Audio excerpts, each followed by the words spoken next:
So you can't grow forever on a finite planet. This truth at this point is self-evident. The mindless activity of growth, more, the addiction to GDP growth and these insane metrics that measure the health of our society and our economy just based on how much stuff is coming out, how many transactions are going, who's bouncing money from one side to the other. This is not working. And so-called green growth has been proven to be an illusion. So what's the solution to this? Many ecological economists, activists, scientists, and people who use their brain to think have called for what they call degrowth. It's a very controversial term that, polarizes people.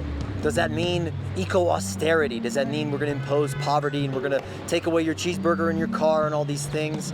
Does that mean we're going to go back to living in caves and rubbing sticks together to make fire? Does that mean the end of progress as we know it? Does that mean the end of technology and growth and innovation as a whole concept? Or could it mean something new, something different? Could it mean an opportunity to restructure our priorities?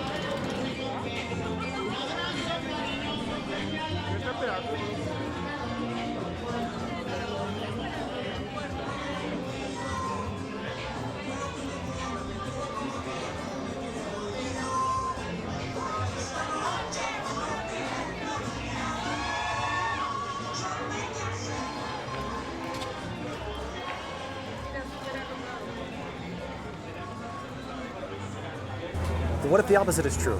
What if to fundamentally alter our societal priorities away from output, endless growth and blind expansion to doing what is intentional, moving away from a for-profit world to a for-purpose world? Come on, let's go.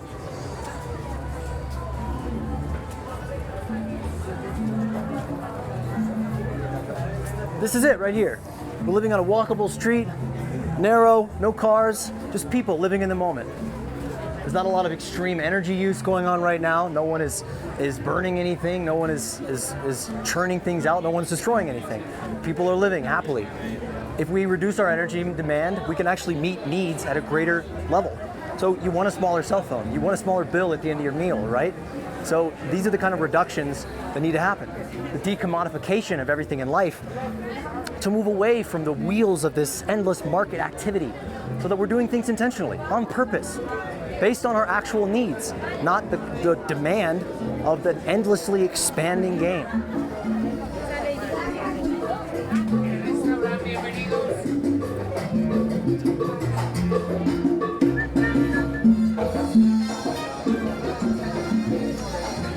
So true growth, evolution, is learning from your mistakes, and we're making mistakes, all right. So our very attitude to change and new development is of a toddler saying, no, you can't tell me no. When in reality it should be, okay, fine, let's grow up. Let's upgrade everything in our life. Let's redesign our environments so they're actually based around our needs. Let's start using more with less instead of just throwing constant chaotic production, development, destruction into the world and hoping that it meets our needs when we know that it doesn't. I'm here in Bogota, Colombia, a place with much lower GDP than the United States. It's a city with millions of people living in it, but it uses drastically less energy than other cities of similar sizes. There are great public transit systems. It's walkable. The climate is nice, so things are designed to not need air conditioning and heat. So the city is designed to be connected to the environment that it's in. That's really what we're getting down to, designing things in an intentional way, moving away from a for-profit world, moving into a for-purpose world.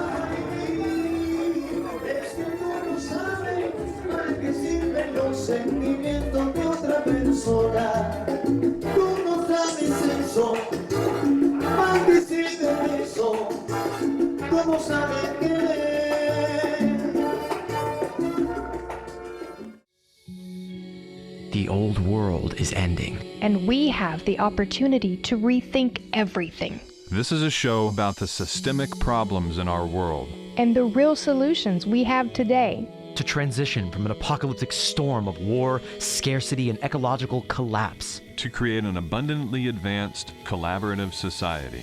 That sustains all life. You may think it's an impossible dream. But the alternative is an inevitable nightmare. We're your hosts, Matt Holton, Amanda Smith, and Zachary Marlowe. And together, we can move past this economic absurdity and come together to actualize our collective potential. to create something completely new. We are mindless society.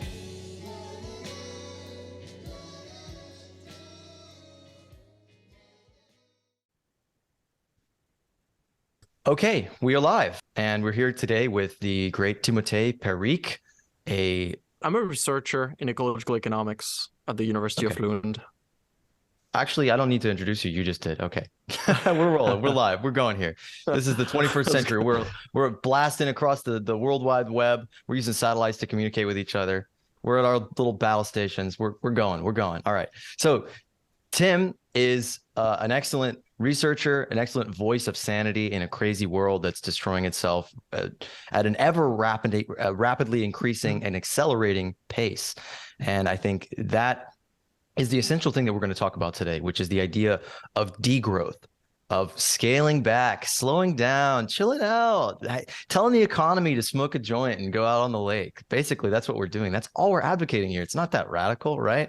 So, Tim, you can start out maybe just defining degrowth and talking about kind of where we are in this movement, what that means, and why it's not really such a scary word to begin with. Yeah, I love what you said. Like, I'm a bit advocate for naps. I'm a nap activist. I think everyone should have the right to have naps. I've been conducting some nap activism myself, just doing outrageous naps in public places at universities to raise awareness about the need for sleep. And I think, we can see degrowth as a moment where basically we need the economy to take a nap right now. We need that moment of rest. We need it for nature, but we also need it for ourselves in the same way that when you wake up from a nap, you're giving yourself the mind like a little reset where you can just process what has happened and trying to recenter, your analytical capacity to solve problems. So we need a huge reset of how the economy works. And we're not managing to do this by forever reinforcing the way the economy works, which actually makes the problem even more difficult to solve. So yes, let me start with a definition then. Yeah, I mean, to be more precise, like degrowth is democratically planned downscaling of production and consumption. So I'm going to add stuff to that definition because I think every time you define degrowth, you need to mention 5 elements. So now in this one, I've just mentioned 2 elements. So democratically planned downscaling of production and consumption. So the first element here is a reduction of production and consumption. That's a very macroeconomic concept. We're talking at the level of an economy. You want to compare before and after. After the transition, you want your levels of production and consumption to be lower. If you measure it with GDP or any aggregated measure of production, you want that to be smaller. So that's the first core feature, which I think differentiates degrowth from circular economy, bioeconomy, green growth, and other forms also of fully automated luxury communism, eco-modernism, some forms of, Promethean socialism. So that's the key feature, is less production and consumption. But then you need to add at least 4 features: democracy, justice, sustainability, and well-being. The first one, I said, it's democratically planned in the sense of degrowth is a voluntary, self-conscious, organized transition. It's not like a recession where you're trying to grow, but you don't manage to. And so your economy topples over. You get unemployment, you get poverty, doesn't function well. No, that's not like this. It's not an amputation. It's rather like a diet. So you're planning to purposefully, we'll see why, for environmental and social reasons, you want to slow down your economy. And you want to control the way you're doing that because you want that slowdown to also achieve a bunch of social and ecological objectives. And so the first objective is really to lighten environmental footprint. I say this like that, to lighten, because today degrowth applies to countries that have overshoot their planetary boundaries. You could call them biophysically obese countries. So basically every high-income countries. These countries, they've tried to reduce their footprints while growing or while remaining, sustaining their economic size. They've not managed. Hence, that kind of emergency brake of degrowth, trying something new. And so the first thing you want is, of course, whatever reduction of production and consumption you do, you need to see footprint going down. Otherwise, you've screwed it up. Otherwise, that wasn't a well-planned reduction of production and consumption. So that's the first thing. Now I'm adding, so democratically planned downscaling of production and consumption to lighten environmental footprint. And then I'm going to add 2 features, justice and well-being. So to lighten environmental footprint while reducing inequalities and improving well-being. So that has to do with the design of that slowdown. And that has to do with things we will talk plenty about, meaning the social limits of economic growth and capitalism as a system in order to ensure fair access to goods and services and well-being in general. So here, the kind of the core assumption of the concept of degrowth is that we can slow down the economy, which is only necessary for environmental reasons, but which can also be an opportunity to reduce inequality and to improve quality of life in these high-income countries. So that's my basic definition of degrowth we can start with. So really quickly, yeah, I love that. And I just want to say really quickly that for me, degrowth is, as you said, that sort of volley of all those different sort of systems, like, anarcho whateverism, fully luxury automated communism. I think like all of the systems, all the beliefs, all the maybe not all, but many of these perspectives, I think, are required to create a new kind of synthesis. And that's ultimately what we're trying to talk about here, is a systemic change, a change to a complex system, that we can't just change one element, in the way that degrowth is not just, you can't just, turn the knob down on the economy and slow it down. It requires these other complex shifts. And that's ultimately what I think we'll sort of discuss as we wend our way through this conversation. But I just want you to address one of the first critiques that I get often, which I think is a very arrogant or ignorant critique of degrowth, that it's austerity, it's ecological, or it's eco-fascist austerity, eco-austerity. Can you address that?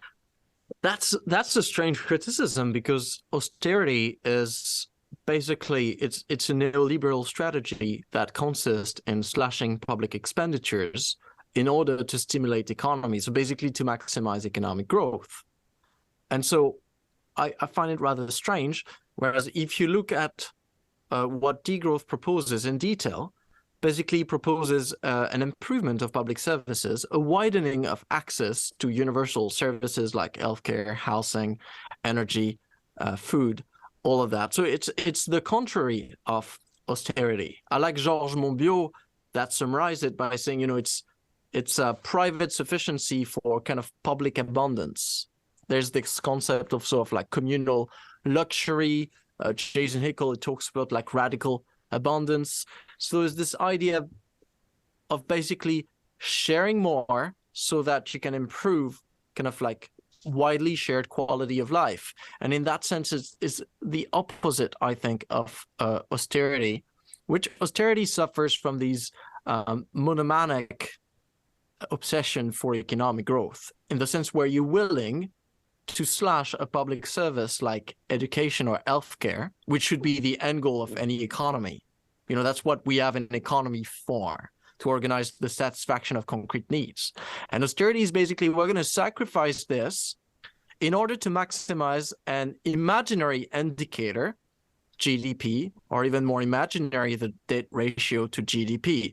And then you're like, well, wait a second, isn't that a bit upside down? So we're sacrificing the end goal in order to get the means. So I think people that criticize degrowth as austerity, it's a good red flag to know they've not read much about it. And while these was maybe acceptable, like in early 2000s, the concept of degrowth emerged in 2002 in France. So in 2003, 4, 5, people were like, oh, what is this? Is this like austerity? I can understand that people were worried about this. But now we're like 20 years after, there's been like hundreds of books and 600 peer-reviewed articles on the topic. You read the Wikipedia page of degrowth, it's pretty clear what it's about. And it's not about that kind of austerity. It's a Ben Shapiro level argument, to not understand something, and like people are writing whole books about it, like that guy Mike or Lee Phillips. People are writing whole books about how degrowth is austerity and they're trying to take away our cheeseburgers. I mean, that's really what it kind of comes down to, is that they think that it's like they're being told no, that you can't keep growing, that we can't keep expanding. I mean, and that's really what it is. You are being told no, we can't grow forever. We don't need to. What degrowth is essentially for me is elegance. It's ephemeralization, as Buckminster Fuller called it. It's efficiency. It's the purpose of an economy, to reduce waste and increase efficiency, to use less resources and get more reward. And that's what technology has allowed us to do.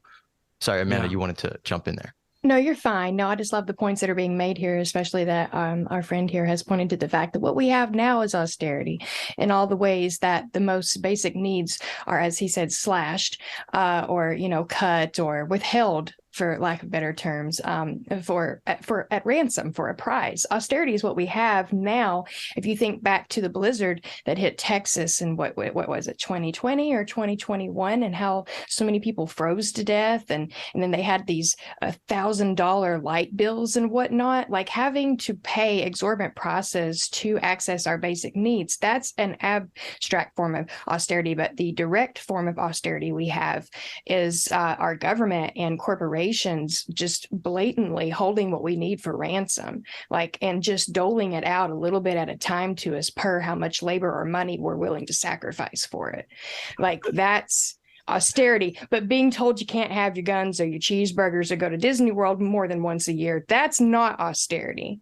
Okay. And I just really hope we can all get past this together. And that brings me to the point that I would love to make, and a burning question I've had for some time now.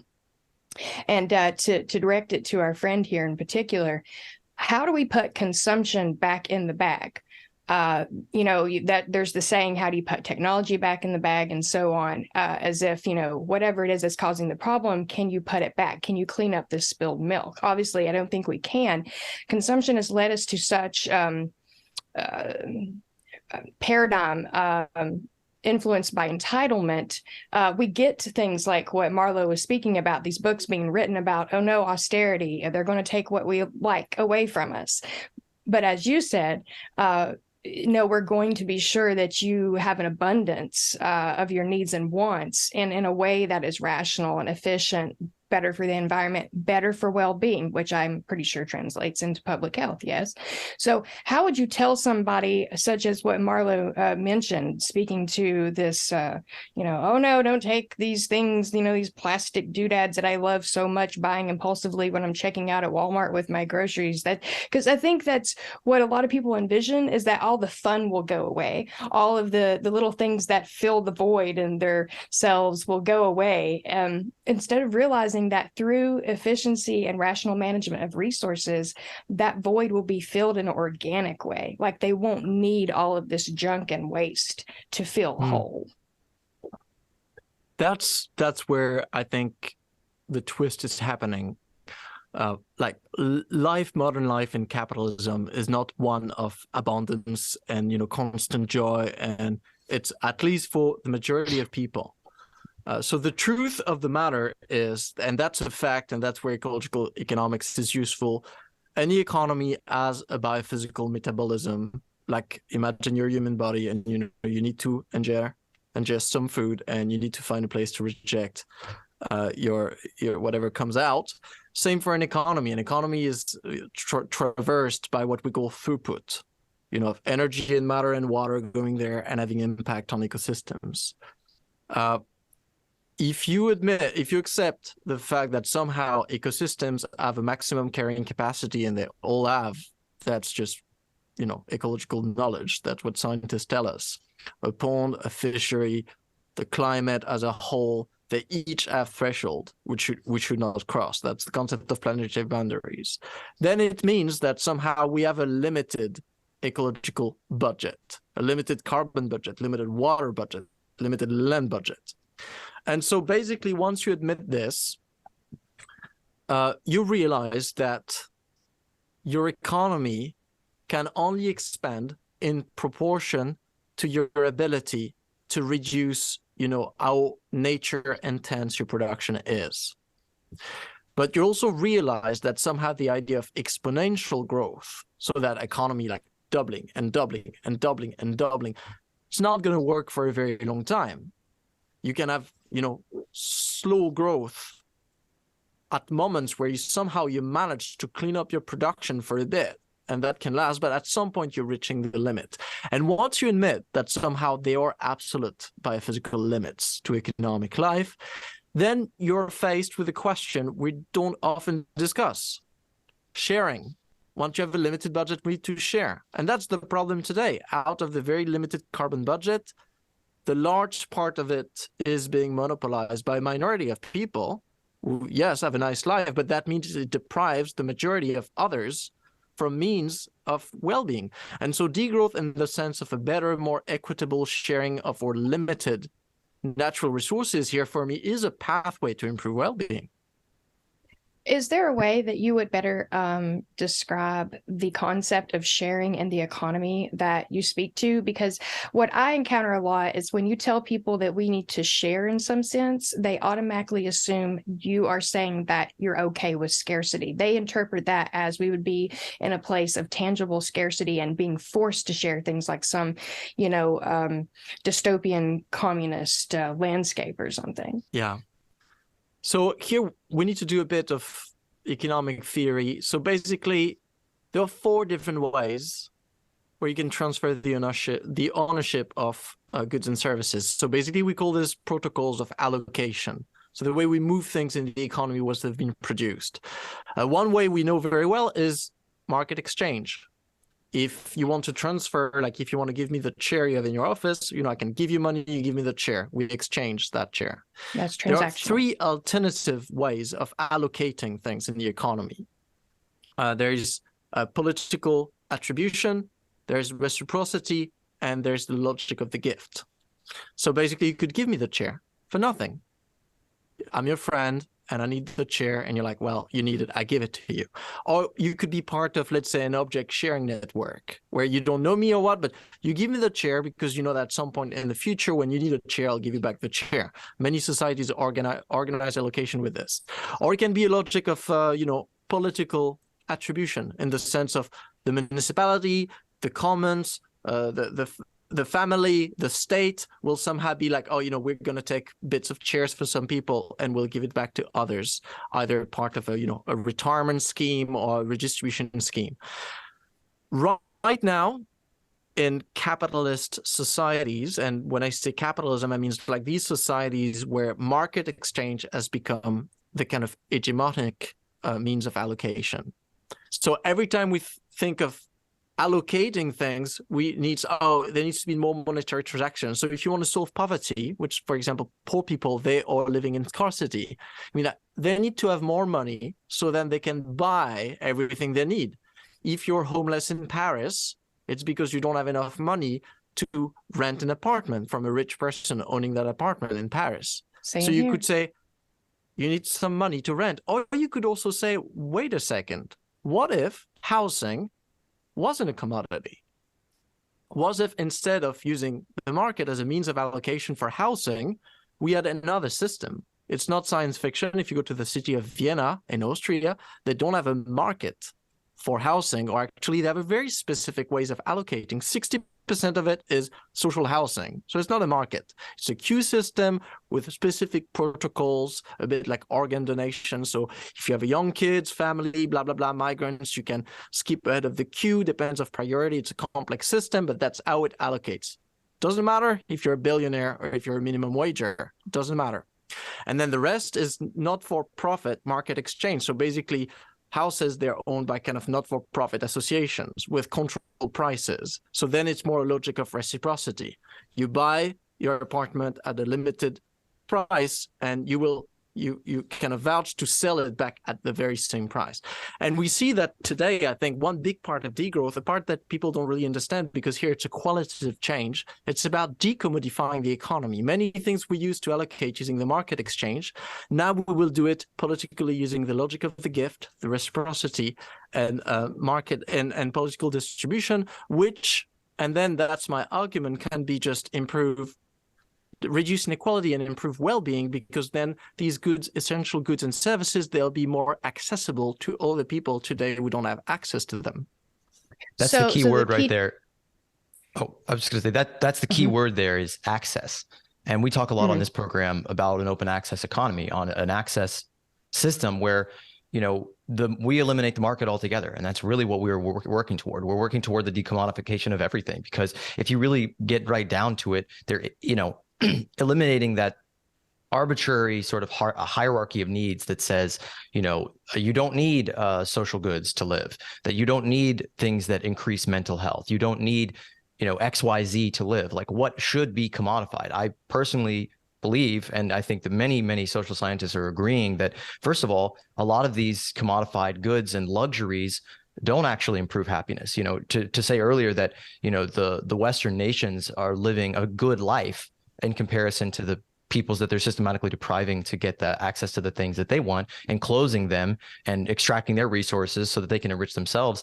I grew up in a wealthy suburban home that was fucking soulfully deadening, you know, and there's so much good social science out there, to say nothing of, like, you know, money can't buy you love, all these platitudes and all these statements and poems and mystical treatises on the ways that wealth and possessions do not make you happy. And they actually create a gnawing hunger inside of you. So a beautiful and elegant antidote to that is an open access society where, you know, ownership transitions into this circulation of things. We're not exchanging, I give you this, you give me that, in this very disconnected, parasitic sort of, we're against each other. We're competing over scarce resources. That's what Richard Wolff said on a camera for my film about the market, that it's a means to manage scarcity. And that I was thinking about that. I was going to sleep last night, that we have an economic system that is based on scarcity. It's based on competition. You know, it's based on these mechanisms of exponential doublings of compound interest that's embedded into the system, which I'd like to talk about in a minute. But, you know, we have this system that's based on competition over scarce resources. We fundamentally, in our economic paradigm, neoclassical economics does not understand, well, first of all, it doesn't understand things like love. This little kitten that's running around out here, terrassing around the place, causing havoc, is immeasurably precious, but to the market, it doesn't exist unless I'm buying it a pooper scooper. It doesn't exist unless, you know, I'm buying it food that is destroying immeasurably more, you know, more value in real ecosystems to make this singular product of cat food that I can give to this thing. Like, the market doesn't understand love. It doesn't understand quality time. There is no qualitative analysis in our entire economic system. And that's the point. You know, it's here we need a little like theoretical pause to really understand what is commodification. Because one question I'm asking myself, and you have a spectrum, you know, you have project like the Parrique project. I don't know if our listeners are familiar with this economic system of participatory economics, which is basically an economy where you don't have any markets. You know, that's referred to as the kind of market abolitionist, people that want protocol of allocation where you don't have any market. In French, with similar. That's one end of the spectrum. The other end is like the full, like Milton Friedman, free market, everything is a commodity, kind of Hayek's fantasy. And I think right now we realize that we live in mixed economies where we see that tendencies to commodify more and more things. And I think we realize we've gone too far. And then what I'm asking myself as an economist is, what are the kind of things that should be decommodified? What are the kind of things that could remain commodities, and under what conditions? And to answer that question, we need to realize that a commodity I like the word in French, you know, it comes from like commode, means like something that is handy, that is easy, that is simplified. So basically, when you take something, I'm sorry, we're going to take your cat as an example, and we want to turn that cat into a commodity. This cat right here, it's actually a friend's cat that I'm accessing right now. I don't own Isn't this that cat. Jacques? You can't. You can't own a cat. This is Arjang Jama, my good friend's cat, Jacques. That's the After thing. Let's say, Jacques that's cat is unique. It has a name. It has a As they all personality. are. It's a living being. But like what we can do is, if we want to turn this into a commodity, first we need to privatize it. It cannot exist on its own. It needs to be the property of someone. So let's say we say it's the property of your friend. Then you need to standardize the cat. It can not only be, it needs to be comparable to other cat-like product. So we're gonna say it's like these. I'm sorry, it's gonna be horrible, but No, this is amazing. Standardized life. Go on. Standardized So cat-like product. That's it weigh that much. It's got that number of years. It's that species of cat. Has this many lives. Exactly. Whatever you want standardized. Once you've privatized, standardized it, so quantified some of its features that allow to basically disconnect the unique cat from its unique environment, so that it can be compared to all the potential other cats you could sell. Then you can put a price. So it's not a cat. It's a 100 euro cat, or it's a 1,000 euro cat, or it's a 10,000 euro cat, depending on its features.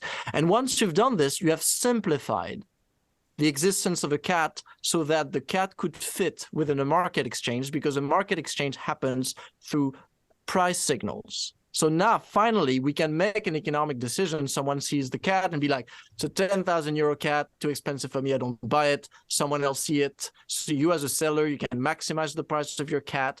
And me as a buyer, I can minimize the price of your cat. And through market equilibrium, we hopefully reach an optimal allocation of cats within society. So that's a terrifying vision. What I'm going to argue here is that when you throw things... No, that's utopia. That's the capitalist utopia right there. Yeah, I mean, some people, would argue that, capitalism is very good at doing this. And if we were to do this with everything, organs, cats, political parties, campaign money, everything, then everything will be for the best. What I'm arguing is when you throw things through that machine, commodifying machine, you strip them of some of their essential features. And that's the problem. Love is being evacuated from the cat. All relationship that you have with your friend's cat, what your friend had, the history with the cat, goes away, because the only thing that will remain is the cat. It's market value. Maybe it's the price tag, and maybe it's the name of its species and its weight, and that'll be it. And so what I'm arguing is that for the kind of things whose quality is what we try to cherish. So, for example, when we look at healthcare or education, it's not about quantity, it's not about price. It's about specific human relationships between teachers and their students, between doctors and their patients. We need to be very careful about turning this into commodities. And so here, the argument is that the more we turn things into commodity, two things happen. First, that muscle up or economic rationality. The more commodities you have around you, and the more time you spend playing the market game, the more you think like a rational Homo economicus, the way where you want to live. You're not thinking about like, I want to live here because it's close to the forest and because I've got my friends in the neighborhood. You're like, oh, that's nice square meter value, and it's rising because they're planning to build a subway, and that's a nice housing investment. Same thing about your studies. You're not like, I would love to be a poet because my dream. No. You're like, okay, I can compare like the wage I'm hoping to have later on the labor market, and so I can make the decisions of what kind of job I want to do based on this.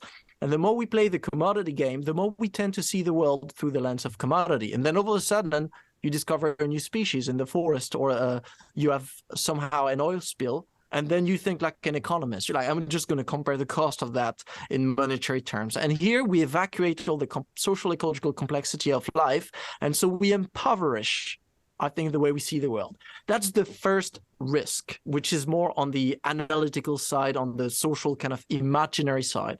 The second is very practical. The more commodities you have around you, the more you use market exchange as a means of allocation, the more you're dependent on purchasing power, which is a huge problem if you have an economy with high levels of economic inequality. And so that means that if you need money to access housing, food, healthcare, social relations, the fact of having a cat or not, these kind of things. You need money for everything. If you don't have money, you don't have a life. You're out. Okay, which is a problem compared to a society, let's say, where you have universal access to at least healthcare, education, these kind of stuff, universal access to cats. Then compared to that, you have a bit of an independence. Let's say you lose your job, or let's say you decide to be a poet for a while, or take care of a sick family friend, and you don't have an income for a while. You're not going to be excluded totally from society compared to a society where everything is commodified. And I think if we want to defend the argument that the economy is a means for well-being, and so it's also a collective forms of organization, we cooperate into the economy so that we can, work together to achieve something we could not do on our own. I think it's a pretty nice ideal to go towards broader and broader universal access to goods and services as we move on. This is the kind of way you measure the performance of your economy. Oh, my economy is so performant that if right now I fall sick, I will have access to good quality healthcare, will not fall into poverty, these kind of stuff. That's how you measure, like, the resilience, the ability of, sustained high level of quality of life regarding the uncertainties of life, which I think capitalism and these striving to commodify everything and to make every single thing dependent of your purchasing power is not working, especially for the majority of people that are just more and more in the monetary danger zone. Jacques was purring through the entire. Jacques was purring through the entire speech just now. I think this is an agreement then. Yeah, he loved that. Yeah, and I think that point is so powerful, and it underscores the fundamental disconnect, I think, in our whole society. And you said it perfectly. It's a game. We're playing a game. This is not economics. This is not about economics. We have exited true rational thought, and we are playing this game of homo economicus, of monopoly, of commodifying everything and gamifying things and quantifying things to the point where they lose any real qualitative value. And so you have absurd statements, even from people with good intentions, saying, oh, we just need X billion dollars to solve the climate crisis, not understanding that when you think about the world in this way, you are reducing a complex system, a living system. I was just thinking about this earlier, that like, if we so desire, that like degrowth is like, within the bounds of degrowth, it's not like we're going to have less of everything. It's like, what do you want to have more of? Do you want to have more food that's regeneratively grown, that's actually sequestering carbon from the atmosphere as you grow it? Do we want to produce a regenerative way to breed super cats that is, in balance with our economy, our ecological situation? Like, we could do these things. We can create an organic culture and actually create true abundance, even with things like, I'm very interested in like regenerative biomaterials, using things like hemp and bamboo to create complex metals and carbon fibers and, carbon nanotubes and all this really complicated stuff. I was researching last night about, there are researchers, I was using ChatGPT, this fucking AI, to give me like the names of researchers in my city that are studying this stuff so I can interview them. But they're using like, they're growing DNA cultures in a lab. They're growing biological tissue for use in computing. And like, we can have this organic culture where we actually do transcend the limitations of the current scarcity that we experience. That we can't have a world where everyone has a fucking F-150. But we don't want that world, first of all. But we can have a world of true and greater abundance than we think. I mean, researching things like the potentials of geothermal energy, if certain companies, like a company called, I'm blanking on the name, but it's a company in Australia. They're working on this deep drilling that utilizes existing fossil fuel infrastructure to access the infinite heat of the earth underneath our feet. If we can figure out how to use nature, not use nature, but work with nature as this infinite energy generating perpetual motion machine, the waves, the wind, the sun, all of these things, we can tap into that and figure out more sustainable streams for the materials to make those things that aren't extracting from humanity or the environment. We can transition to this sort of post-scarcity system, and that's really what we're advocating for, is going beyond the limited constraints of what the market mentality imposes on us. But to get to that, we are in such a dire strait. We are in such a... I need a degrow. Hang on.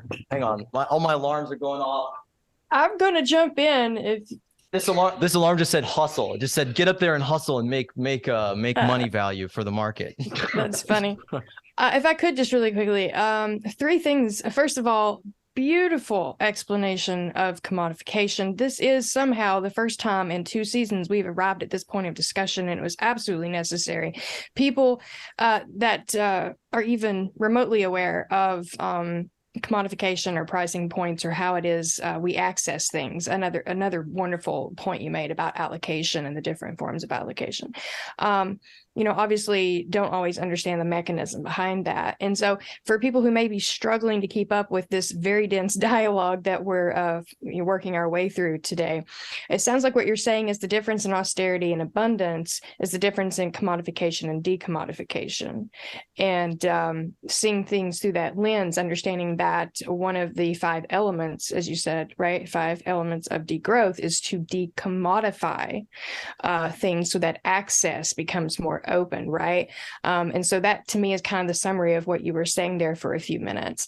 And please correct me if I'm wrong. Now, having said all of that and having us went through that whole dialogue about decommodification and open access and sharing and whatnot, I feel like we'd be doing our listeners a huge disservice and our friend, I should say, Colin R. Turner with sharebay.org to not slip in that plug. And I wonder if you've heard of Colin Turner and sharebay.org because he is, over there in Europe. And it's, yeah, you honkies like to hang out together over there in Europe. I'm just saying.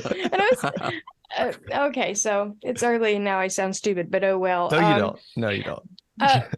But no, I encourage our listeners to look up sharebay.org and listen to Colin's TED Talks and really start to dive into the concept of open access economies, where, as our guest here was speaking about, there are other ways to allocate resources. It doesn't have to be through a market, which also, as our guest was saying, is a global hegemony at this point because of capitalism. Yeah, I know. Okay, I'm Appalachian. I can't always pronounce things very elegantly.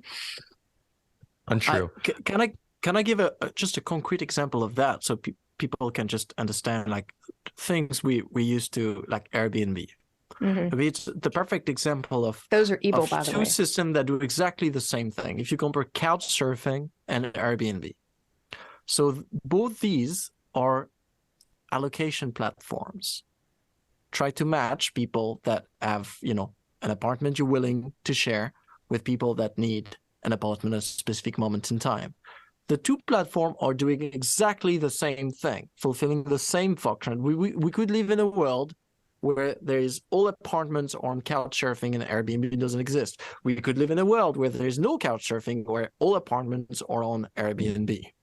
And here we have this kind of spectrum of a fully commodified society and a fully decommodified society. So let's stick for housing right now. And just the first is to realize the possibility of each system. Both of them are equally possible.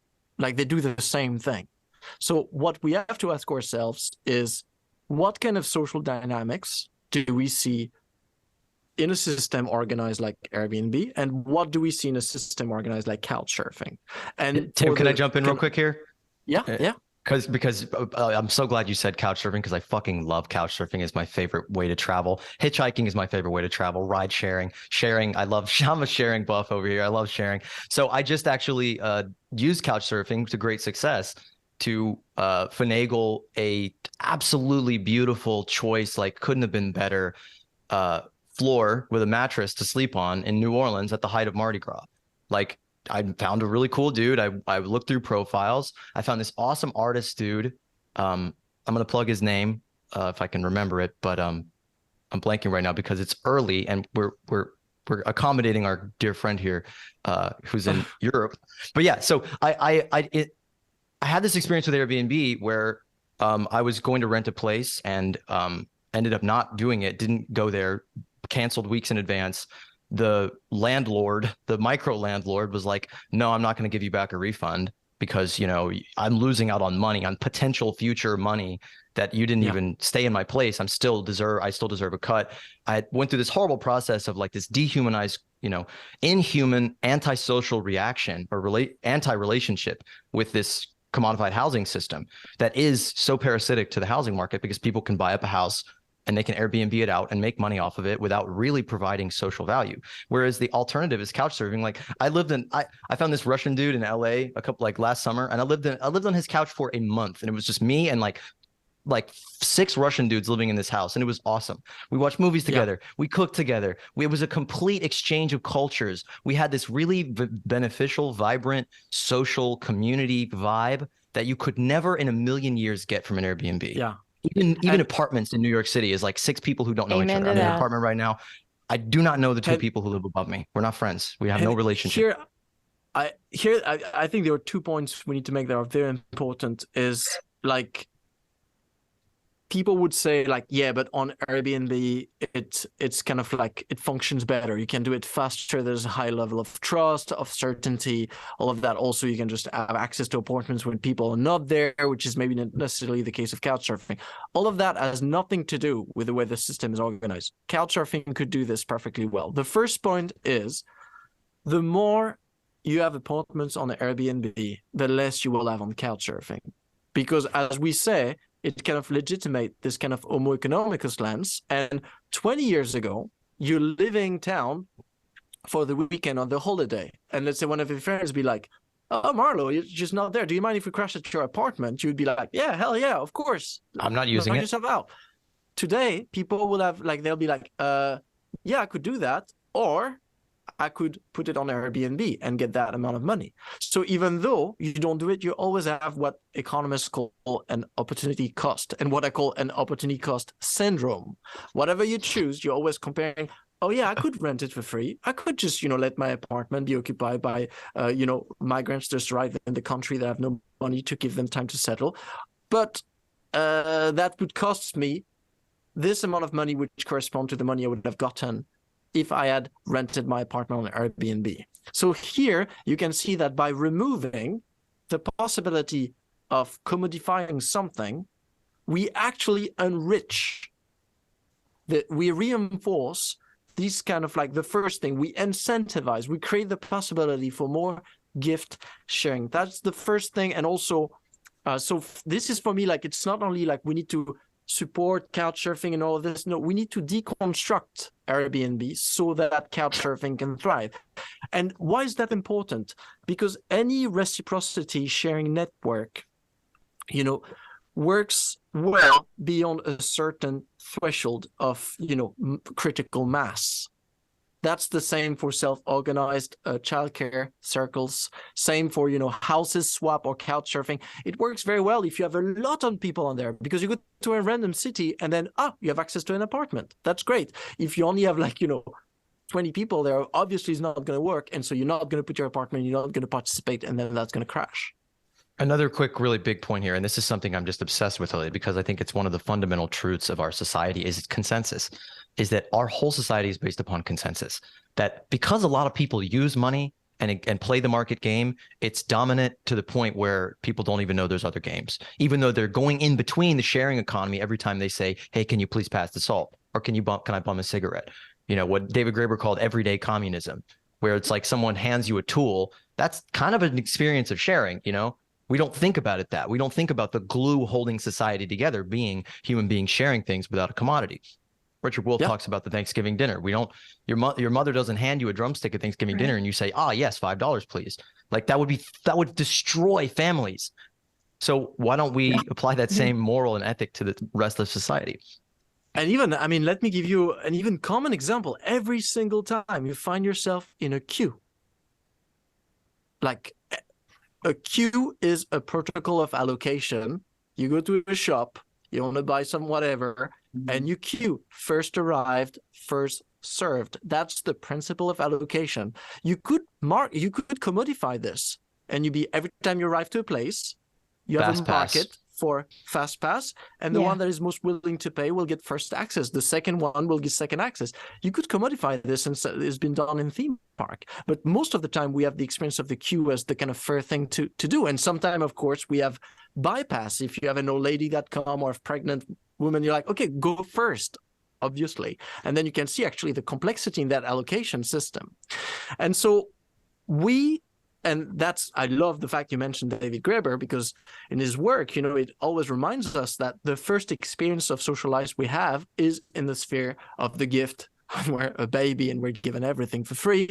Then reciprocity within the family, where we do things, not based on commodity. And then when we get like early teenagers, we start to understand what money is, then we start to play the market game. But that comes rather late. So it's kind of funny when people say that, capitalism is some part of human nature. I'm like, what? Capitalism is such a small sphere of life, and it comes just so late compared to the logic of the gift and reciprocity and other means of allocation, which, if you compare human history, have been just so much older institutions. And if you compare daily life, today is also covering a larger span than the few hours where we play the capitalist game. If I may jump in just really quick, you were speaking about the commodification of housing, and I just recently ran across an ad. This is a new one on me. Maybe it's been around for a while, I'm not sure. But it was something that really helped me frame exactly just how dystopian the commodification of everything has become, and how these extra steps we're taking to share our assets, our resources and whatnot is nullifying any social value, right? So I seen an ad it's an app where you get on and you input your details, and you can rent out a closet in your house or your basement or half of your garage for storage. So you can help people store their stuff, right? Like the layers of indicators there that we are so obsessed with consumption, and we are so overly commodified as a society that we are now to the point of selling space to people or renting space to people out of our own spaces, instead of just opening up our spaces and sharing our spaces, right? Like, I don't know, to me it blows my mind, and I didn't know if you had ever encountered that particular market and had the same sentiments. Like, we are renting closets for people to store their stuff in, and going through those extra steps of, okay, well, I'm going to make it a commodity, which means there's going to be parameters, there's going to be permission, there's going to be contracts. And I think that people have like this misperception that that makes it an organized thing, that makes it legitimate if you commodify it.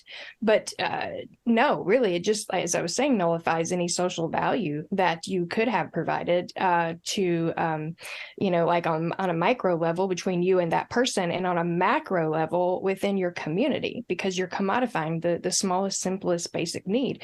But moving forward, you were talking to us earlier before we started recording, and you said that there was a sign in your window, and that sparked an interesting conversation, and it kind of ties into a question that I was hoping to get to before we finish up today. What was that sign? It was about a bank or a school or something along those lines.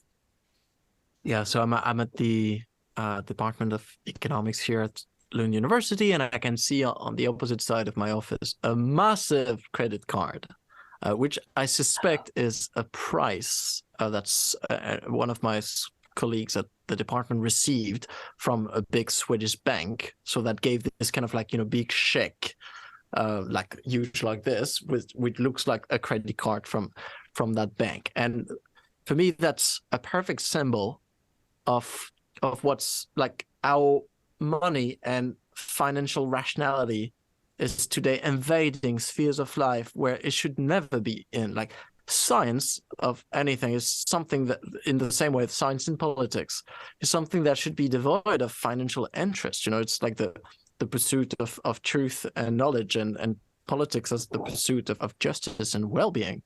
And like the financial bits, like the money we invent, is just like, those are means of doing things. And right now I feel like it's been inverted, in the sense of this has become this kind of the matrix of our society function. And I wanted to bounce on what you said about this market for storage space, which we start to see here, which is doubly tragic, because it's also a symptom of how much we accumulate stuff. Exactly. That, you know, Right. we end up being burdened. So we need to create new market to store the stuff we've other produced, and it's kind of a crisis of overproduction. And then people, the funny thing is that they start feeling anxious about where to put their stuff, which is one of the curse of abundance. So here you're like, if you're an anthropologist from space watching this, like, I mean, you must be just laughing your ass off. You're like, That is how I feel. humans. That's how I feel every day of my life. That is my role. That is like the humans, vantage that I they're come from. so stupid. But let me tell you something a bit more shocking. There are now like platforms where you can rent people to do things you want to do, like for example queuing. You know, you want to queue to get the latest iPhone, you know, you have to queue for like whatever 15-20 hours before. You're the CEO of some kind of financial company, obviously you're not going to do that. So you go on that platform and you can pay someone $10 an hour or something to just stand for you. And so that's, for me, like, that's here we're reaching a level of commodification where just human time, like time of existence, has become a community in itself. And here how tragic it is, because then besides just treating like allowing the rich basically to just buy extra time of existence, you know, like that movie from 2009 or something, or 10, like called In Time with Justin Timberlake. I don't remember much, but it's like a science fiction film where the currency there is actually minutes and seconds, and everyone lives until 26 years old. And then you can live then after that as long as you have time in your time bank account, which is actually in your body. And so billionaires, they have like millions of years in the bank account, so they live forever. And poor people, they usually die like shortly after that. So we're slowly getting to that dystopia where basically money can buy you time through here, the direct exploitation of someone that is just living in that society where you need to have access to money in order to just guarantee your well-being. So you're forced to basically go queuing so that someone gets the newest iPhone. That is mind-blowing. You want to go ahead, Marlo? And I just really wanted to direct something to our guest here from an article that I was reading last night from the worldbank.org, which I think is going to have a lot of indicators in it as to how we are so very detached from the concept and the possibilities of what degrowth can do for us as a society versus the things that we're striving for now, seemingly blindly. But go on. Well, yeah, there's a lot of things that I wanted to say there. I mean, we've commodified everything. We've actually commodified our own lives and our own identity, our own visual, the way that light bounces off our body and, you know, composes us into a frame in a cell phone. You know, we've commodified our identity. We've commodified an idea of ourselves. And actually, Giannis Varoufakis was talking about how we have to. Young people have to put out this commodified identity of themselves in social media, or they can't get a job, you know, because they don't exist. I have a friend who doesn't do social media for his own health, and he can't get jobs because of it. He's a brilliant AI engineer who works at a grocery store because he can't commodify himself and sell himself and play this market game. I was playing pool with some friends last night. I was playing with an Englishman, and I was joking that like this is such an English thing to do, to like come to some place, some new place, and impose a game on people that they don't know the rules to. And then when you inevitably win, you say we all have a fair shot. And so that really is the crux of one of the central.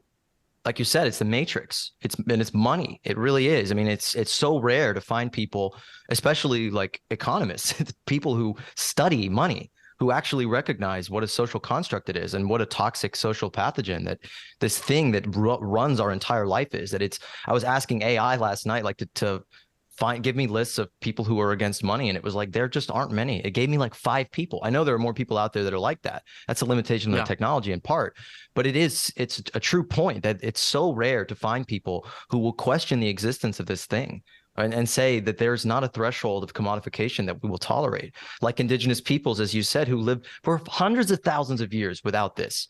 And many of them explored or experimented with something like it and said, fuck no. Like there's this statesman Kandiaronk, who's is described in Graeber's last book, who said like, we would not touch silver. We would not touch it. It's like thinking you can live in the kingdom of money and not be polluted by it is like thinking you can live in the bottom of a well and not get wet.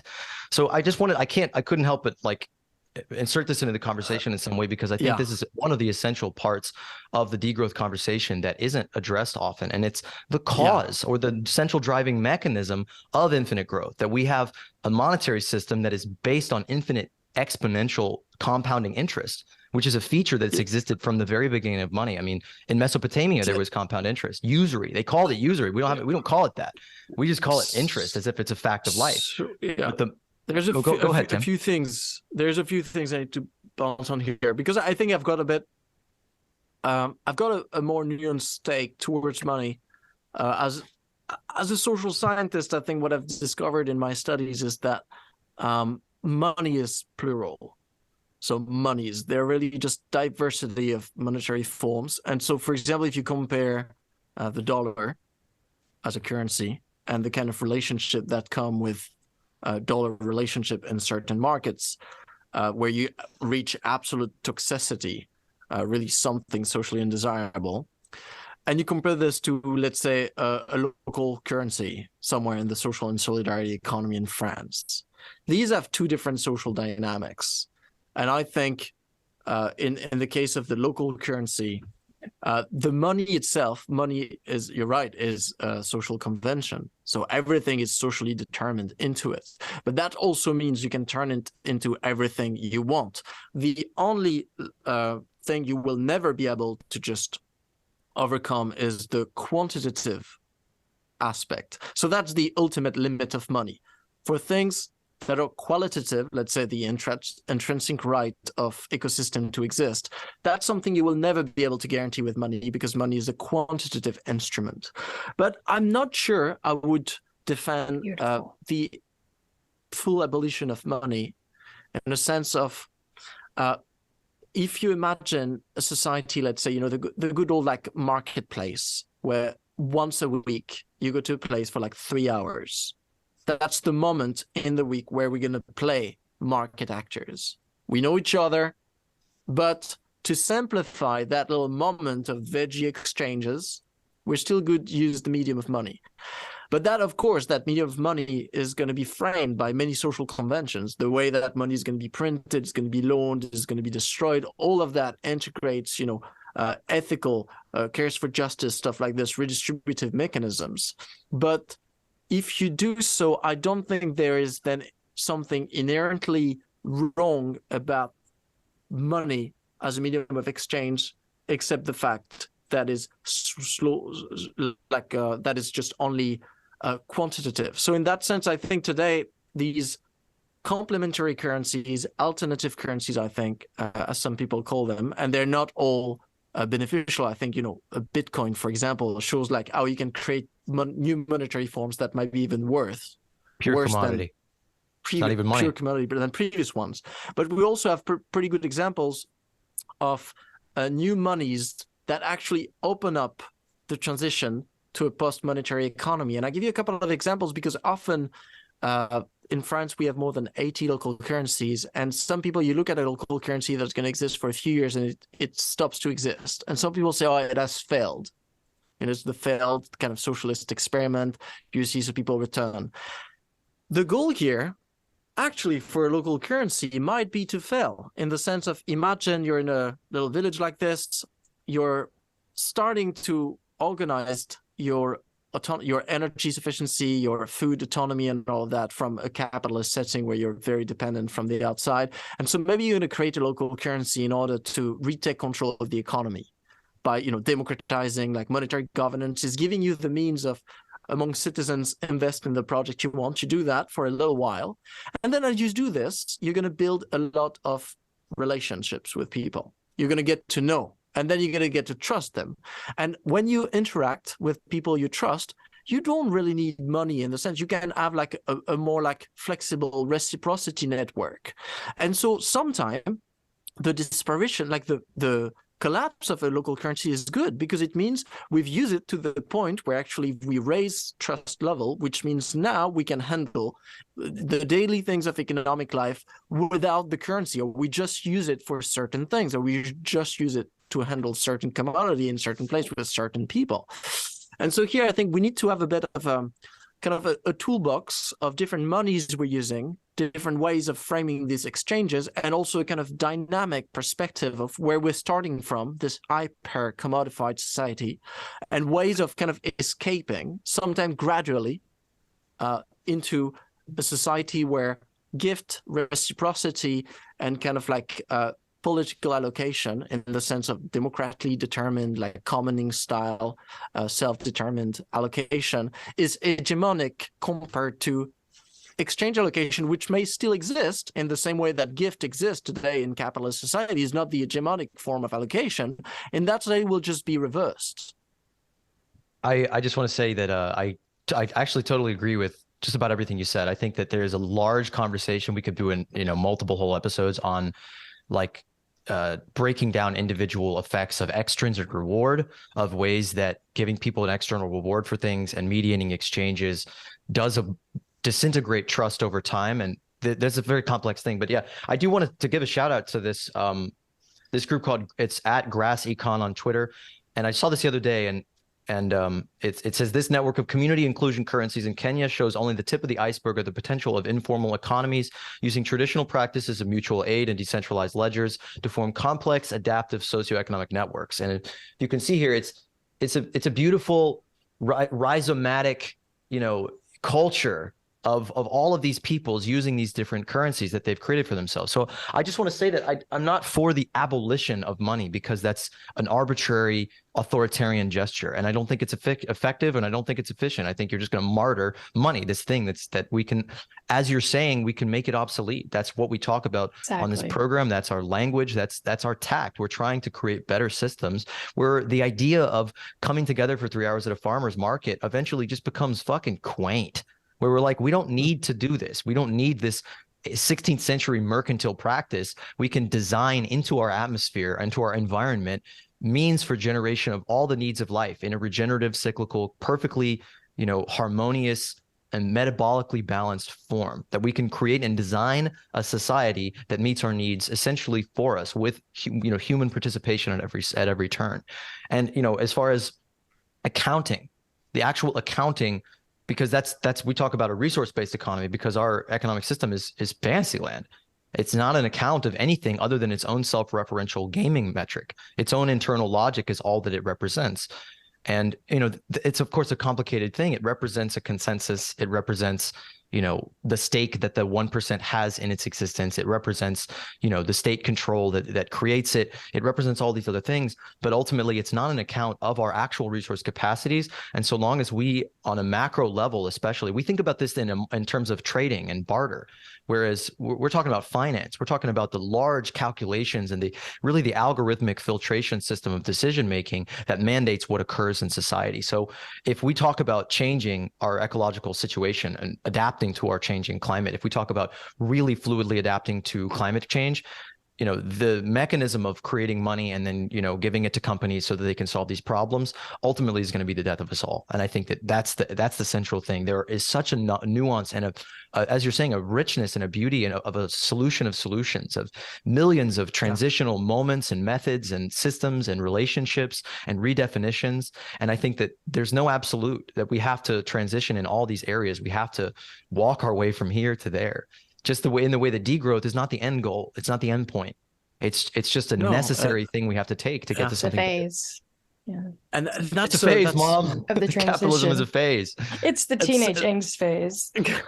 That's where also I like to contrast like degrowth with the concept of post-growth, which I put very close to post-capitalism, and like post-growth is necessarily post-capitalism. And so degrowth as a transitional phase of, you could say, that's the moment we're going to decommodify a lot of stuff. That's the moment we're going to slow down, where we're going to dismantle certain institutions, the existence of the for-profit company, for example. That kind of profitability is going to disappear, the profit motive. We're going to dismantle, close down certain financial markets. We're going to change. That's the transition. The fucking priest, brother. I mean, we're going to do it, he said. He's a scientist, y'all. He's also French and very smart, and he's quite handsome as well. So take it from him. Well, thanks for all of that. But we need to be, I think, quite lucid a bit about like if we're asking for system change, and I think today that's the only thing that can take us out of the ecological issues we're in.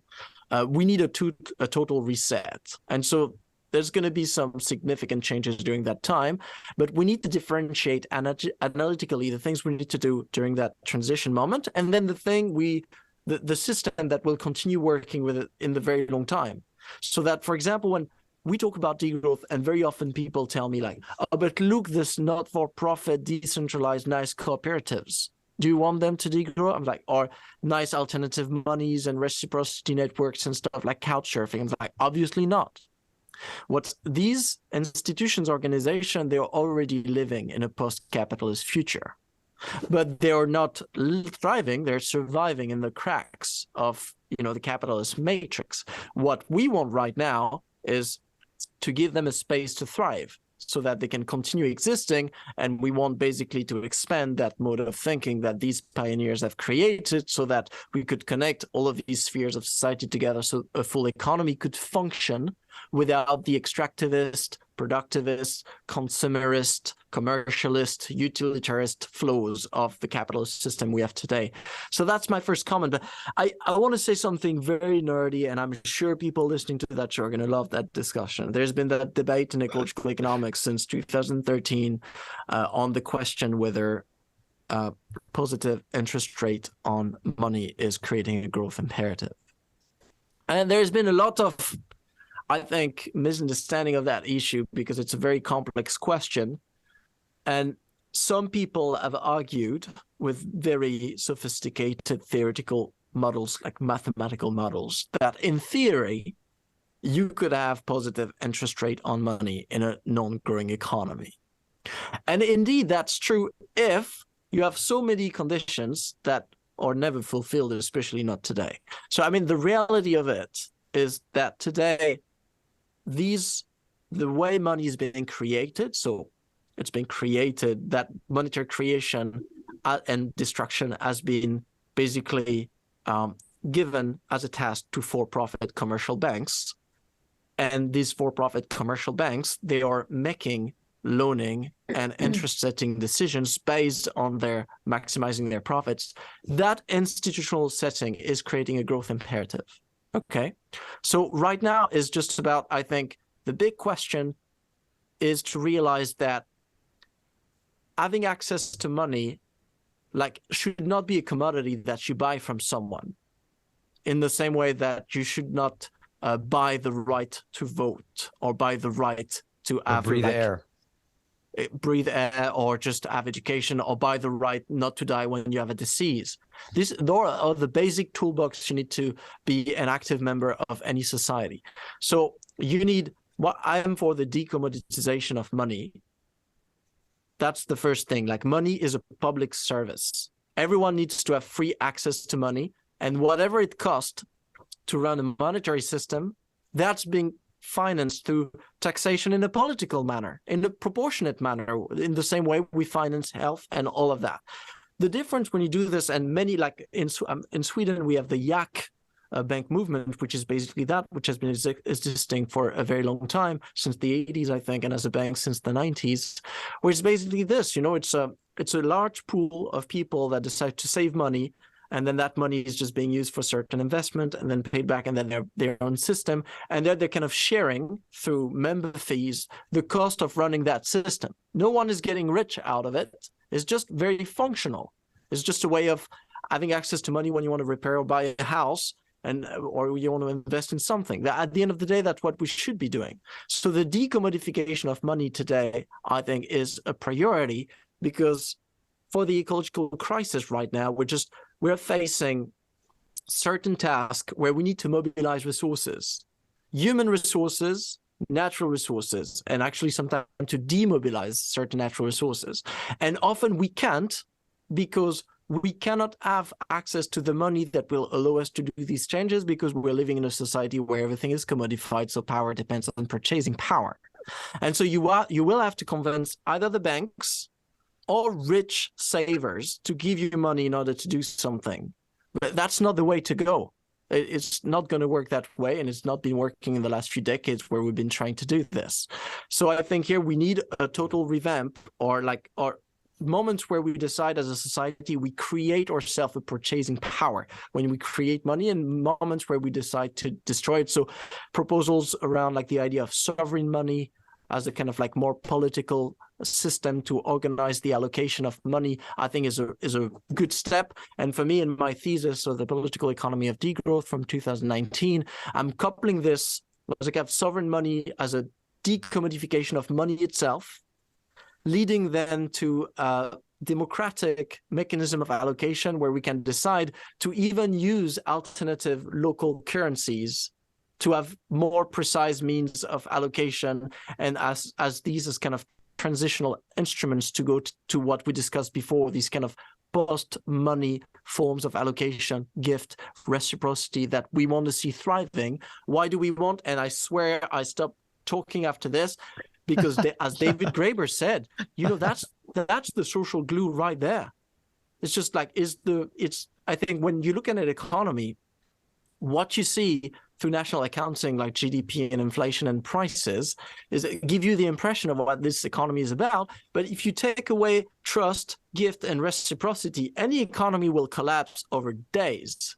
Like straight. If parents stop caring for their kids for free, if neighbors stop watching over each other, if people stop cooperating, stop respecting the cues, then straight away you have a zombie film. Without zombies, that's what you would have. And so if that's true, I think we need to invest in our capacity for these relationship of gift and reciprocity to thrive. And today that means opposing the reverse, so the revert trend, which is this commodification of every single gift and reciprocal relationship that still manages to exist within that capitalist society. If really we ended quickly, the show, yeah, go ahead. Go ahead. I was Okay. going to say really quickly, then I want to get back to what you were going to say earlier about the World Bank, Amanda. But yeah, Tim, I just want to say, just from the bottom of my heart, I just appreciate everything you just said so much. I live for these conversations. I live to get nerdy. I think we need to get into the inner mechanics of how the world works. But I just totally agree with everything you just said. And I think it is essential to transition. It is essential for us to not think that we can just snap our fingers. And I was actually gonna retort at one thing you were saying about taxes funding things. I was gonna basically talk about MMT and their perspective on taxation doesn't really fund things. But then I was just thinking about it like, well, we don't actually want the oxygen that we innovate and create and design the world with to be mandated and controlled by a centralized government. We want a system that is truly participatory. We want a fluid, decentralized, decolonialized feedback system where all peoples in society are working together to solve problems instead of any central authority. I believe that to my bones, and I think the social science aligns with that. That's the most optimal state for human beings to thrive in, for us to access collective intelligence, for us to create a much more efficient, fluid, dynamic, and complex system. Like the libertarians say, you can take interest out of money, or that you can do these things. You can't just do anything. You can't just do anything without existing in a matrix, a web, a completely integral network of other people, other lives, other very complex systems coming together constantly. And I think more and more, the more I think about this and deconstruct it and talk to smart people and, take my own brain out and wash it and put it back in, I think, I used to think we have the answers and, that it's so clear and, automation and all these things. It's much more complicated. That the answer and the solution is a way of thinking, is a way of constantly deconstructing reality as you see shift. it. Yeah. And I can give something very concrete for our listeners. So today, we tend to evaluate our participation in society based on like what you buy and what you produce, basically your job. But as a little exercise, draw like a map of economic participation that is not based on these two monetary relations. So look at that's the kind of tool we use in feminist economics. It's very useful because it shows you economic activity beyond the prism of money. So look at your day, 24 hours, and look at every single moment where you participate in the creation of some kind of value. Okay? Can be something very abstract. You you bring your kids to school, or at some point you're gonna, correct a Wikipedia article. You're gonna give, review your friend's book. That all of that, you map it out. When we do this, we realize that actually the creation of value is very much decentralized. It's these very complex systems. But the creation of monetary value, on the other hand, is very centralized. So we have these, we tend to think, people very often, they come at me and they're like, do you want somehow like centralized state planning because capitalism is a decentralized way of organizing the economy? I was like, not, completely not. Today's economy is planned. It's planned by, a minority of wealth holders. 1%. Like you go to the supermarket and Less. The people that own that supermarket and the manager of that supermarket have decided what you can buy and at what price. So it's a plutocratic form of planning where allocation is based on purchasing power. I mean, when I explain this in a room, I'm always asking, raise your hand if you have a Ferrari. Yeah, usually in the kind of crowds I talk to, no one has a Ferrari. But the allocation of we have a limited amount of Ferraris in society today, and we allocate them based on purchasing power. Real quick, and they're only valuable insofar as they are scarce. If there were tons of Ferraris, they wouldn't be worth shit. Exactly. Sorry, go ahead. And same thing, we have a very limited number of organs available for transplant. We allocate them, but not based on purchasing power, based on different criteria. So here, I think if we want, and I believe in that ideal of taking back control of the economy for a planning that is more organic, like what people call a well-being economy. So a planning where when you make decisions of what to consume, what to produce, how to exchange things, how to extract, and to what level, so the way you interact with nature, you always ask yourself, like, use values question first. So, concrete need satisfaction before you bring the monetary, the financial, the economic in. That thing is just, it's logistics of, asking, once you've decided the need, you've identified an unmet need, you've identified people with skills and time and resources and infrastructure to do that. You've agreed on ways of doing it in a way that makes sense, using technologies that people consider to be, desirable. You've settled. Then maybe there's a bit of money going around in order to organize the allocation of certain things. That's details. That's just the details after that. It doesn't even come into the matter. And so now I think here, if we want to organize a planning system that is just more effective, it would not be very difficult, actually, than just the market planning of today, because distribution of goods and services based on purchasing power in an economy with high rates of economic inequality, it's a pretty stupid way of, organizing allocation. And the rise of rates of poverty in many high-income countries, I don't have numbers for other countries, but I've been tracking these in France, and they're pretty shocking, is the best symptom of like the failure of capitalism as a system of allocation, and especially this focus on market allocation to deliver well-being for all within planetary boundaries.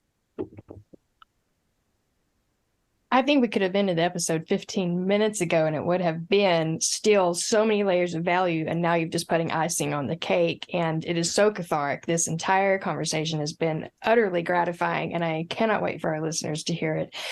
This is ammunition that we all needed, and especially the people that are still learning these theories and these concepts about different ways to allocate goods, So on that note, being that you have such authority, if you will, for lack of a better term, in this field of research and in this field of social knowledge and economy related dynamics, I wanted to read a few sentences out loud from this article I was reading last night, as I said, from the worldbank.org website. I see the indicators. I can read between the lines here, but I would love to have you read in between the lines for us if you would be so inclined. So it speaks a lot to the mainstream narrative that we're all trying to combat here. And obviously through all the things that have been said here today, we know the antidote to this mainstream narrative, but still it strikes me as so formidable, so intimidating, knowing this is what we're up against. This is what the general population is absorbing and believing. So the article reads as such: global growth is global growth is slowing sharply, with worldwide economic output projected to be just 1.7% in 2023, according to the latest analysis from the World Bank Group.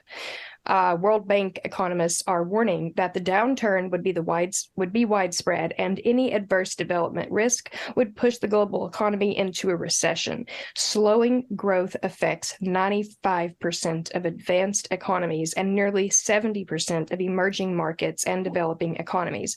With the potential for increasing poverty, this could be the sharpest downturn in 5 decades. Now, what I hear there is a lot of fear-mongering, a lot of, oh no, people are going to get poor, there's going to be more issues, we're going to go into a recession. To me, what I hear is they are skirting around the fact that there's other options and other possibilities, and speaking more toward we have to sustain infinite growth somehow. But what do you interpret from that? I think that text here is the perfect symbol of how much we've turned economic growth into a totem of prosperity. And so how scared we are at the slowing down of economic growth, which is not only something that is happening now as a kind of accident, is what we call the secular stagnation. So we observe in decades in all income countries the progressive slowing down of rates of GDP growth. And economists don't know how to explain it. We don't know. It's slowing down. I mean, if you ask ecological economists, I think they have a better ideas, because we understand that at some point, it's more complicated for very large economies to access resources and pollution spaces to just deal with their huge metabolism. But anyway, just that's the thing we're observing. And then you can have two reactions. You can be like, shit, this is bad, right? This is bad. It's like we're running out of water and we're going to die of thirst in the middle of the desert. Or you can be like, well, it means we've arrived somehow. Just, an economy can grow up to a point where it got a size where it can function properly. And I think most high-income economies have overstretched that size a long time ago, hence the need for degrowth. But the logic being like the same way that our human bodies, we just grow up, we grow when we're kids. And, when you're 25, you switch, your physical growth stops. And you switch to fully qualitative development. You focus on other things. So I would like us as economists to accept the fact that, at some point, quantitative growth stop, which is great, which means actually it's going to simplify very much our interaction with nature. It's going to make it easier to be sustainable. And that's also going to liberate a lot of hours for qualitative development. Let me just give you one example. Advertising. Advertising as a sector is extremely useful to maximize quantitative growth, to sell stuff. But at the moment where you don't have any interest in selling more stuff, especially in convincing people to buy stuff they don't need, you don't need advertisements. So everyone working in marketing and advertisement can just stop. If you're a mainstream economist here, you fall off your chair. Oh my God, risk of unemployment. But if you're a feminist economist, you're like, look, that means you're going to liberate so many hours of available human resources to do something else. So actually your economy is getting more performant. You don't need to do that shit anymore. You can focus on just reinforcing social relationship, having more sophisticated and democratic process of governance to handle natural resources, to democratize, monetary governance, which requires a lot of time.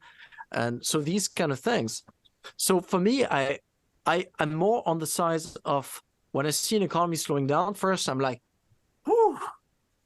Okay, I'm like, that's when I hear economic growth, something growing, I like Kate Raworth when she said you go to the doctor and they're like, oh, we found some growth in your back. You would freak out. They're like, what the fuck? That's not good. That's the thing. You tell an ecological economist an economy is growing, either you're Malawi and I'm like, okay, good for you guys. You're producing things you probably need. The global south at some point, if you don't have much, you will need to agitate yourself. And so if we measure it from above, we'll see this as some kind of growth of use, and it's no problem at all. Actually, we need more of that in a certain part of the world. But if you see a rich industrial country that keeps growing, I'm like, oh, that's not good. There's a problem there. So the fact that it's slowing down is good news.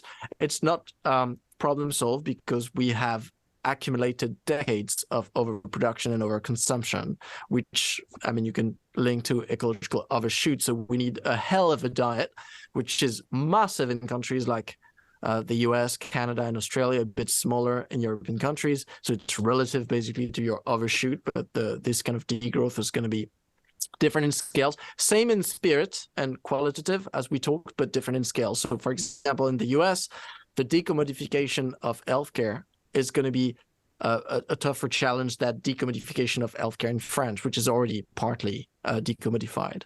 So we all starting from a different gate.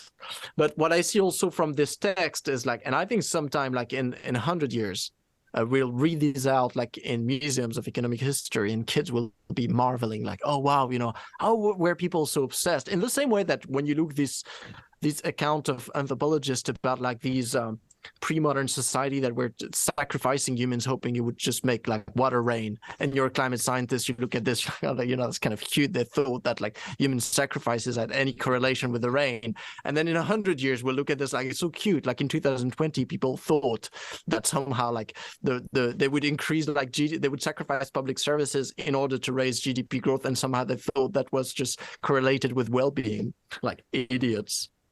So I think this text is really relevant today, that we need to address these questions. And I tell this in a very humble manner because I've been at university for the last 15 years. I've always been in the field of economics doing these stuff. I've done my PhD in economics, now I'm a researcher in the School of Economics. So I've been spending my full-time job is to think about these kind of stuff. And of course you have the imposter syndrome where you're like, well, I kind of feel like the 0.001% of people disagreeing against like everyone, and sometimes I've got a sanity check. I was like, Tim, let's face it, it's more likely you're wrong and they're right than the opposite. But the more I dig into this, and the more we are digging into this, the more we realize the absurdity of that situation. That starts like reality starts more and more to feel like dystopian science fiction. Yes, and yes. The more I've been working on this, and the more my work got popular, and I got invited to discuss about it with governments and CEOs of big companies and things like this, and I've not been argued against, like on these kind of points, which I think goes to show that the system as it is today is surviving a bit in a zombie-like state, where there's no one really managing to defend it in a way that is very convincing, like Milton Friedman style, you know, like I've got a whole theory explaining how this is going to lead to well-being. People that don't dare to Milton Friedman this, I'm not talking about politics here, I'm talking about like scientists, like academics, they don't even dare doing this.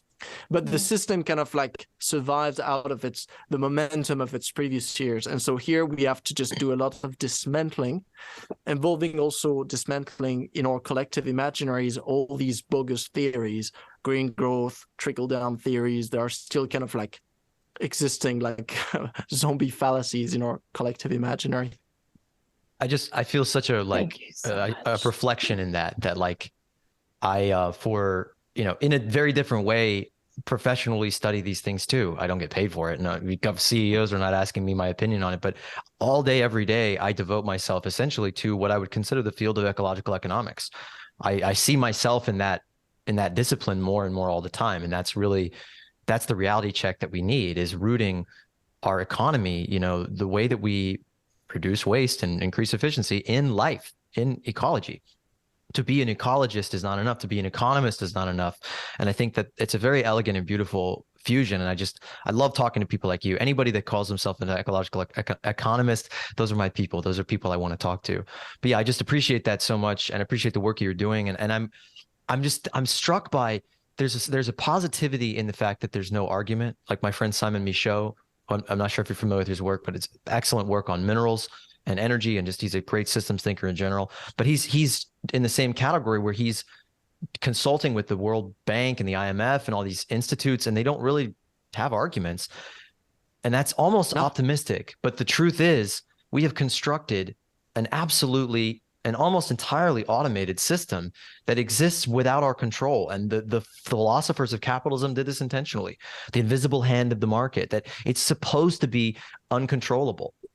Oh shit, hang on one second. I need to switch my The battery. invisible hand of the market is a mechanism of austerity, you know, not to go way back into our conversation, but that's all it is. It's just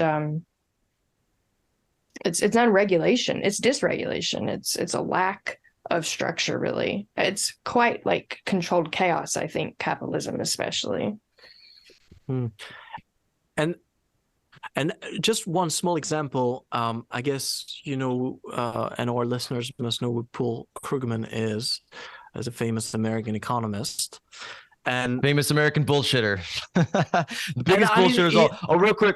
We were talking earlier about being you're in the business school, and I just think this joke is really funny that like studying business is like that's like first degree, that's like second degree manslaughter, like you hit someone with your car. But like studying economics, that's like that's like premeditated conspiracy to commit mass murder. And I'm going to say something that's going to sound a bit strange, but I'm like, imagine, like, it's strange to be an economist nowadays because, I mean, if you want to be a social scientist, like if you're interested to understand humans, like surely you would just go be an anthropologist or a sociologist, or if you're focusing on individuals, you'll be a psychologist. Like people that want to be economists, that's suspicious in the first place. I was like, what the hell would you want to focus on that part of the economy? So that's why and I'm an economist, I'm the pure product of that. So you can just throw me the stone, I accept it. But I think like economics is basically social science with disability first. It's like as an analytical framework is just very is not as powerful as what we have in the plurality of the social sciences. And it's also a bit morbid in the sense of like, you know, John Maynard Keynes, he was talking about this kind of like morbid obsession with money. I think economists, they have a bit of that flow. But so the Paul Krugman story is like last week in the New York Times, Paul Krugman published like a 2-page op-ed on green growth, basically being like, one, why green growth is possible. And he's calling degrowthers, you know, councils of despair, an environmental fallacy, people who don't understand what economic growth is, blah, blah, blah. I've got a Nobel Prize. Let me show you, you guys are idiots. Green growth is possible. And he brings 2 pieces of evidence. Say, look, air quality in New York is better than air quality in Delhi, in India. But GDP is higher in New York than in India. Therefore, you see, not incompatible. Piece of evidence number 1. Piece of evidence number 2. Look, per capita emissions in UK have reverted back to their levels in the 1850s.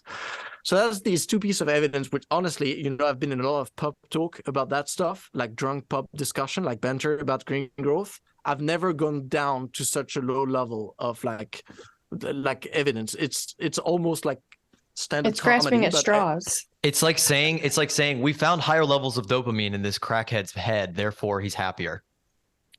Pretty much. It's very doubtful how you get to that, especially from someone that has not been doing research on the matter. I mean, so I've wrote an answer, and which I've published on my blog last Thursday, so you can have a look if you want to see how I link it in the description. That argument. Please do. It's not the first time I do it. I've been doing this pretty much since 2019 regularly with a lot of people, and you know, I'm no one. I'm just I'm just Justin Bieber of economics. I just came around. You know, I've got no. I'm just like Please the don't kid on the block. degrade you know? yourself like that. I'm sorry. And so, like, I do this, and there's absolutely no resistance whatsoever. Like, you show people are wrong, and they're like, "Oh yeah, I might be wrong." I'm like, "Are you kidding? Are you kidding? You're defending a theory that basically is going to cost us the habitability of the Earth." That's like how big that deal is. Like, if you're wrong, we lose the planet, and you know, and the livelihood of like half of the planet living on it. That's how big that deal is. So if you better be fucking sure you're right about your thing. Like, and if you think you're right, I want to see evidence. Like, I want to see miles of written evidence of this, and I want the best people double checking the numbers and numbers and numbers again. I don't want to see someone telling me like, I've been in Delhi and guys, it's very polluted. And no. So I'm like, there's a problem because this is one of the most the scariest problem in the world, and we're kind of like arguing over it, over such a sloppy use of numbers based on hearsay and these kind of like economic fallacies based on, self-reinforcing assumptions. I assume then this and I assume then that, and therefore logically it follows that of course I can have whatever result I want because I've assumed every single step of the reasoning. So, and I've been doing this intensely since 2019, checking every single one of these empirical studies, looking at the scientific evidence, doing that. And the proof is nowhere. Nowhere has been managing to show that green growth is possible. And so this is kind of like surviving at this kind of like, we hope it is.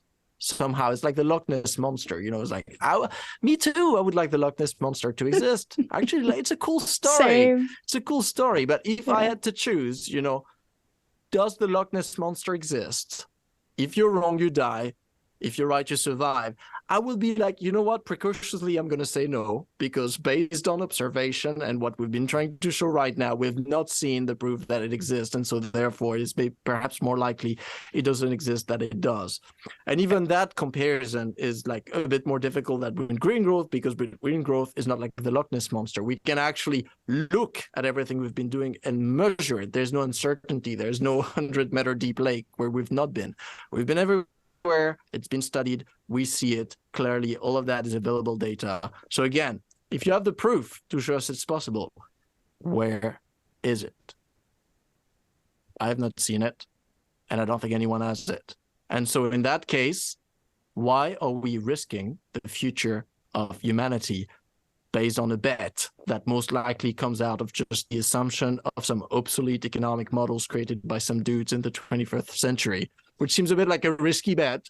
I'll be like, even on that side, I would rather trust the collective intelligence of all those, stewards of nature in countries that have been surviving in sustainability for longer than capitalism ever existed. I'll be like, if there's an uncertainty, let's ask them what they've been doing and let's do exactly the same, because that's, if we have to decide between the two. So actually now we see like the comeback of these kind of like pre-modern stewardship models based on indigenous rights and these kind of stuff that have been just in the historical record so much more effective than basically turning carbon into a commodity and hoping that somehow the market solves it, which has done terribly in the last record. So I'll stop ranting about this, but here we need to make the difference between we need to assess the scientific solidity of certain theories. Yeah, absolutely. Real quick here, I gotta intervene here because I have 74 notifications on my phone. It's blowing up. I think we have other things to do today. We need to. Unfortunately, I would love to just keep talking with our friend. Yeah, here. I love talking to you. I'm having a fucking blast. This is what I want to be doing all the time. I love what you're saying. I love the fucking vision and the beauty. I just wanted to say one more thing to that real quick, that if we're right, even if we're wrong, and we improve the world in literally every single objective, observable metric other than the bigness of it, the moreness of it, the imaginary numbers that do not correspond to the ecological stewardship of the planet, to the real needs and hungers of humanity, and to the actual happiness of humans. Oh no, we made the world better. We, decreased the amount of wasted effort we put into getting a cheeseburger in life. We can still have all that stuff. We can still have all the fucking cool, nice things. We can have jet skis and trucks, and we share them though. That's what George Monbiot said. It was really simple. It was like, we can all have nice things. We just fucking share them. We put them in the commons. There used to be amusement parks in the commons. And in America, you know why they shut them down? Public amusement parks, free for everyone. They shut them down so black people couldn't have them. So this whole thing, this whole austerity, this whole anti-degrowth phenomenon of pro-capitalism and endless growth, which is cancer. If you grew forever, you'd fucking die. If one organism grew forever, it would suck the resources out of everything else, blah, blah, blah, blah, blah. Okay. But yeah, this is about creating an elegant solution to all these problems and creating new systems altogether that really just make all these problems that we squabble over and that we have all these dickheads on TV arguing over completely obsolete. The economists, as they are, I'm sorry, guys, you're all out of a job. And that's a good thing. Like you were saying earlier, elimination of unnecessary labor is a good thing. And that brings us into the wage paradigm and all this stuff. But we're going to have to go at some point. We're going to have to do this again. Absolutely have to. Yeah. Please, let's go ahead and schedule round 2. So wonderful. But I want to leave so you the much more to question be here. said. And this is a great outro. How do we, like the fucking people blowing my phone up that need to understand this lesson, how do we degrow our own lives? Really quick thing here. And I think this is a really important lesson for people. If you are so reactive all the time, reacting to a reaction of a reaction of a reaction of a reaction, if you are thinking all the time, if you never rest, if you never slept, if you don't have rest in your life, you're not making good decisions, because you're not actually letting your brain, your mind, your deeper unconsciousness and the processing power of your full brain work on problems. You're just in the tippy top of your active mind saying, what if we do this? What if we do this? What if we do this? What if we do this? That's where we are all the time. And so we need deep rest. So Tim, how do we degrow in our own lives? Not our macroeconomic status. How do we take naps? How do we chill? Like you started out with. Taking a nap is that's going to be my only advice for you guys. Just have a little nap. It's difficult for me to answer this because I believe in this principle of autonomy and self-determination. So I don't think, especially me as an economist, I'm starting with the bias. Like, I don't want to be the one telling anyone what they should be doing. What actually all of my work has been leading me to is, like, we need to decentralize these decisions and empower ourselves to make things that seemed economically impossible because it was impossible in this kind of matrix giant game of monopoly we call capitalism. So now, like, is the moment where we need to find the way we contribute and the way we want to contribute.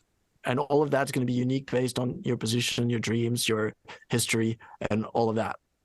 And no one is going to tell you, no one is going to tell you what to do. And that's the great thing about it. That's what makes it scary and complicated. And that will be my in common, because my thesis was strongly influenced by French existentialist philosophy. So this kind of project of self-determination and radical autonomy at the individual level as the only way of building a workable participatory democracy. Only if we manage to regain critical thinking and individual autonomy can we participate together in creating rules that work for everyone. So right now, in that moment, like, don't go looking outside of yourself for this, what should I do? Go look inward. And pet a cat. Take a nap. All right. Beautiful. Thank you so much, Tim. We're going to definitely do this again. Merci beaucoup. Thank you. Cool. Come back. Thanks for the invite.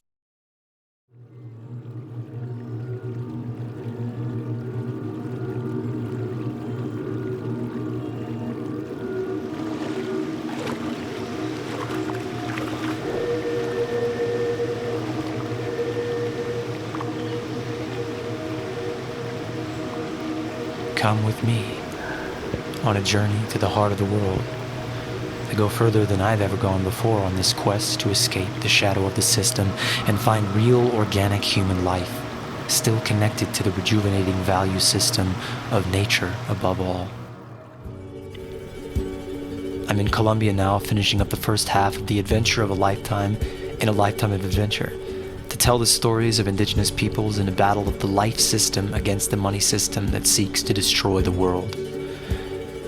Words can't express what I've been through and recorded already. This is the most amazing story on Earth, and just one strand in a tapestry of solutions and stories and heroes standing up for the world, giving nature a voice. The coming together of ancient and modern to save the planet we all share. All of this has come out of your donations and my own pockets, and I need help to keep going. I was robbed of my phone by a gang last night. I've been explosively sick, perpetually just getting by, and I've had my heart broken every single day by the beauty and tragedy of these incredible people who need so desperately for us to listen to them. La tierra donde yo estoy parado es mi mamá. La mamá no necesita consejo. La mamá tiene todo. La mamá tiene mariposa, tiene abejas, tiene animales. So they can save us, not the other way around. It's been an incredible honor to be able to tell these stories, to share this wisdom, so we can come together and change with the world.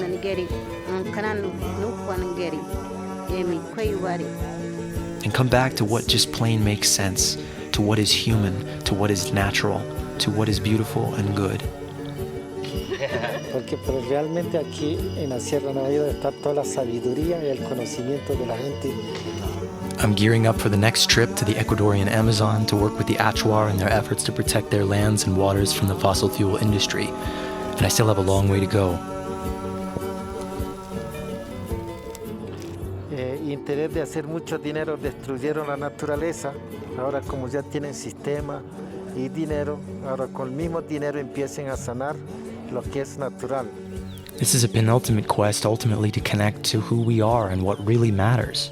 To get to the heart of life, the heart of our own human story. Todos somos iguales.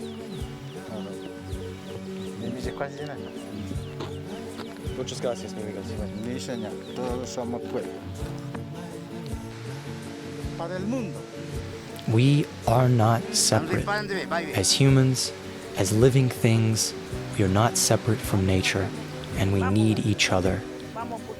I can't wait for you to see this footage and to weave it together into this macrocosmic Earth tapestry, this story of Earth that's bigger than I am, bigger than everyone involved, and I need your help to tell it. Please donate to the campaign in the description. Every bit helps. Give what you can and share if you care. I am eternally grateful.